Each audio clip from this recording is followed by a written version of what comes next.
மாண்புமிகு முதல்வர் அவர்களின் பதில் உரை.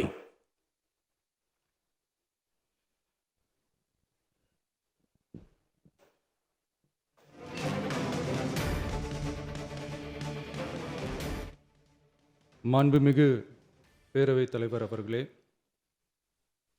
திரு சி. ஜோசப் விஜய் அவர்களை முதலமைச்சராக கொண்ட அமைச்சரவை மீது இப்பேரவை தனது நம்பிக்கையை தெரிவிக்கிறது என நான் மொழிந்துள்ள அரசினர் தீர்மானத்தின் மீது அனைத்து கட்சிகளை சார்ந்த மாண்புமிகு உறுப்பினர்கள் தங்களது கருத்துக்களை தெரிவித்து தீர்மானத்தை ஆதரித்தும் எதிர்த்தும் உரையாற்றியுள்ளனர்.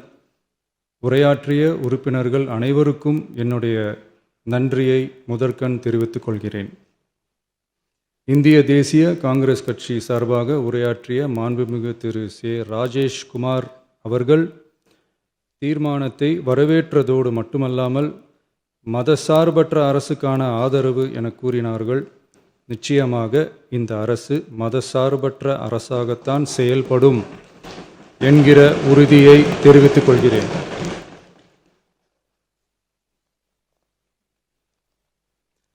அடுத்து உரையாற்றிய இந்திய கம்யூனிஸ்ட் கட்சி மார்க்சிஸ்ட் கட்சி சார்பாக உரையாற்றிய திரு ஆர். செல்லசுவாமி அவர்கள் இந்த தீர்மானத்தை வரவேற்று முழுமையான ஆதரவு தெரிவித்துள்ளார்கள். விடுதலை சிறுத்தைகள் கட்சி சார்பாக உரையாற்றிய மாண்புமிகு உறுப்பினர் திரு வன்னி அரசு அவர்கள் உரையாற்றுகையில் நம்பிக்கை வாக்கெடுப்பில் வெற்றி பெற்று இந்த அரசு 5 ஆண்டுகள் தொடரும் என நம்பிக்கை தெரிவித்தமைக்கு என்னுடைய நன்றியை தெரிவித்துக் கொள்கிறேன். ஆதரிப்பவர்களுக்கு மட்டுமான அரசல்ல, எதிர்ப்பவர்களுக்கான அரசும் இது என சுட்டிக்காட்டியமைக்கு எனது நன்றியை தெரிவித்துக் கொள்கிறேன்.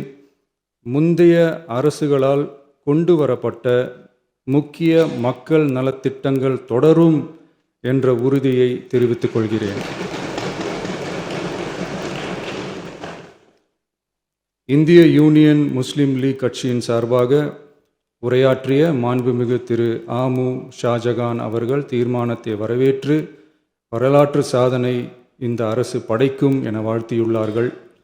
மாண்புமிகு உறுப்பினர் திரு எஸ். காமராஜ் அவர்கள் தீர்மானத்தை வரவேற்று உரையாற்றியுள்ளார்கள். இந்திய கம்யூனிஸ்ட் கட்சி சார்பாக உரையாற்றிய மாண்புமிகு திரு ராமச்சந்திரன் அவர்கள் தீர்மானத்தை வரவேற்று பேசியுள்ளார்கள். தேசிய முற்போக்கு திராவிட கழகத்தின் சார்பாக உரையாற்றிய மாண்புமிகு உறுப்பினர் திருமதி பிரேமலதா விஜயகாந்த் அவர்கள் உரையாற்றுகையில் எதிர்கட்சிகளை எதிரி கட்சிகளாக நினைக்காமல் எங்கள் அரசு செயல்படுவது குறித்து குறிப்பிட்டு வாழ்த்து தெரிவித்தமைக்கு என்னுடைய நன்றி. மேலும் ஓரிரண்டு கருத்துக்களை தெரிவித்து தெளிவுபடுத்த வேண்டுமென்று கேட்டுக்கொண்டார்கள். I will rethink about it. தமிழ்நாட்டை ஆண்ட பல்வேறு கட்சிகளை சார்ந்த அரசுகள் இந்த நாட்டு மக்களின் நலனை முன்னிலைப்படுத்தி தீட்டிய திட்டங்கள் சமூக நீதிக்கு முன்னுதாரணமாக திகழ்ந்து நிறைவேற்றப்பட்ட சட்டங்கள் எங்கள் கட்சியின் கொள்கை தலைவர்களின் எண்ணங்கள் என இவற்றை மனதிலே கொண்டு எங்களுடைய ஆட்சி நடைபெறும் என்கிற உறுதியை மட்டும் தெரிவித்துக் கொள்கிறேன். பாரதிய ஜனதா கட்சி சார்பாக பேசிய திரு எம். போஜராஜன் அவர்கள் நடுநிலை வகிப்பதாக தெரிவித்து உரையாற்றியுள்ளார்கள். பாட்டாளி மக்கள் கட்சியின் சார்பாக அடுத்து உரையாற்றிய மாண்புமிகு முனைவர் திருமதி சௌமியா அன்புமணி அவர்கள் உரையாற்றுகையில் விவசாயிகள், இளைஞர்கள், மகளிர் நலன், மது ஒழிப்பு குறித்து செயல்படுத்தப்பட வேண்டிய திட்டங்கள் குறித்து குறிப்பிட்ட தீர்மானத்திலிருந்து விலகி நிற்பதாக தெரிவித்துள்ளார்கள். மகளிர் பாதுகாப்பிலிருந்து தவிர எந்த அரசு இம்மியளவும் இடம் தராது. அடுத்து உரையாற்றிய மாண்புமிகு திரு மு. தமிழன் அன்சாரி, மாண்புமிகு திரு கே. நித்யானந்தன், மாண்புமிகு முனைவர் MH ஜவாஹிருல்லா, மாண்புமிகு திரு எடப்பாடி கே. பழனிசாமி அவர்கள் மற்றும் ஆகியோர் உரையாற்றுகையில் தீர்மானத்தை எதிர்த்து உரையாற்றியுள்ளார்கள்.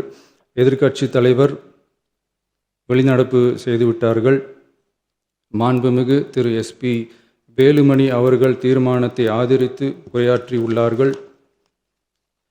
குதிரை பேரத்தில் எமது அரசு ஈடுபடுகிறது என்று கருத்தை தெரிவித்த மாண்புமிகு உறுப்பினர் அவர்களுக்கு நான் ஒன்றை மட்டும் சொல்லிக்கொள்கிறேன். இந்த அரசு குதிரை வேகத்தில் செயல்படுகிற அரசே தவிர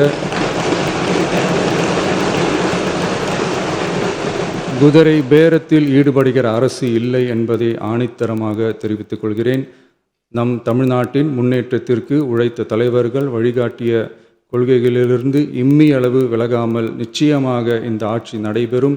எனவே நான் மொழிந்துள்ள இத்தீர்மானத்தை மாண்புமிகு உறுப்பினர்கள் அனைவரும் ஏகமனதாக நிறைவேற்றித் தர வேண்டும் என்று கேட்டுக்கொண்டு அமர்கிறேன்.